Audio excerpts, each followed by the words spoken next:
आज नयागढ़ जिला महोत्सव आज मत सम्मानित कर मुख्य अतिथि हिसाब से आज मत डाकिला आगर प्रतिकूल परिस्थिति सत्वे कार्यक्रम सफलता पूर्वक आज नयागढ़ जिला एक ऐतिह्य संस्कृति संपन्न ये जिला ये प्राकृतिक सौंदर्य भरा कंटीनर नीलमाधव जहाँकि महाप्रभु जगन्नाथ आद्य रूप एभली एक गरिमामय ए अंचल उपस्थित रहा निजक सौभाग्य मन करुँच। जिले में शिल्प ही ना ये जिले में आहरी अधिक चाषी को आगू को नापाई अनेक गुड़ा जलसेचन प्रकल्प आवश्यकता अच्छी। आज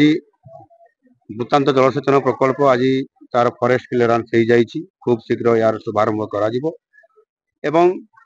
चीनी कल जहाँ ये गोटे बड़ दाबी हो आसूची आम सरकार या उपरे विचार विमर्श निश्चित भाव में करी आगामी दिन में जेहेतु ये अंचल आखु चाष प्रसिद्ध अच्छी आगुरी चीनी कल थिला एवं आउ थे किभली भाव में नुआ रूप से चीनी कल प्रतिष्ठा करने जहाँ लोकंर दाबी अच्छी लोकंर कथा को सम्मान देकी ए बाबद सरकार आगामी दिन में खूब शीघ्र राज्य स्तर में आलोचना करी ताहार निष्पत्ति ने मु आशा करुच्ची निश्चित भाव में यह आगामी दिन में नुआ करी प्रतिष्ठा करिवार गोटे संभावना उज्जवल देखा देइछि। आलोचना हला पर ही निष्कर्ष हला पर बाहरिबो एवं चीनीकल प्रतिष्ठा करिया पई ओडिसा रे जदि कोउटी हेबो सेटा सबुठारु उत्कृष्ट जगह होछि नयागढ़ आ सेति पई सरकार प्राधान्य दउछि। धन्यवाद।